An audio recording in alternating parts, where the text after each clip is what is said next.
점막하 근종 열로 괴사시켰을 때 그게 이렇게 부스러지면서 생리, 분비물과 같이 이렇게 떨어져 나오는 경우가 있어요. 자궁 근종 꼭 치료가 필요한가요?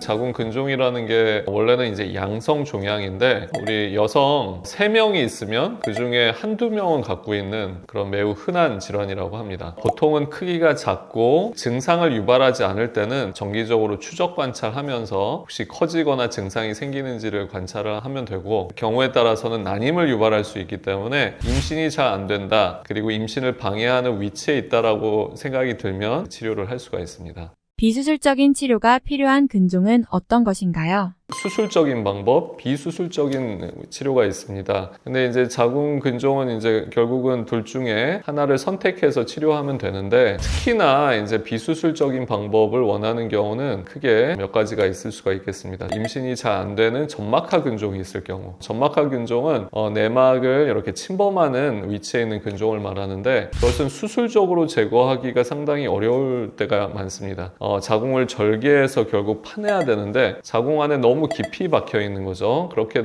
하다 보면 우리가 결국 자궁 근육층을 포함해서 자궁 내막까지도 손상이 많이 갈 수가 있습니다. 이럴 경우에는 근종을 하이프 치료로 이렇게 이제 괴사시켜서 쭈그러들게 하는 것이 자궁 근육이나 자궁 내막 손상을 덜 시킬 수 있는 방법으로 좋겠습니다. 하이프 치료 후 마치 외과적 수술을 한 것처럼 근종이 치료된 경우가 있다고 들었습니다. 일단 근종은 크기도 중요하고 개수도 중요하지만 사실은 이제 위치가 상당히 중요합니다. 자궁 근종이 안에서부터 이제 겉쪽으로 이렇게 분포하는 어떤 이렇게 구별법이 있는데, 쉽게 얘기하면 3가지로 우리가 구별할 수가 있습니다. 첫 번째는 자궁 안에 제일 깊숙이 있는 점막하 근종이라고 합니다. 흔히 이제 자궁 제일 안에를 이제 비어 있는 공간, 보통 이제 자궁강, 거기를 채우는 조직을 자궁 내막이라고 하는데, 자궁강과 자궁 내막을 침범하는 근종, 거기에 위치하는 근종을 바로 점막하 근종이라고 합니다. 그리고 자궁의 근육층이 자궁강을 이렇게 둘러싸고 있죠. 거기에 이제 발생하는 근종을 근층내 근종이라고 합니다. 그리고 자궁의 표면 쪽에 있는 것을 장막하 근종이라고 하죠. 이렇게 크게 3가지 분류를 할 수가 있습니다. 근데 점막하 근종, 특히 이제 자궁강 안에 분포가 많이 되어 있는 근종인 경우에는 열로 괴사시켰을 때 그게 이렇게 부스러지면서 생리,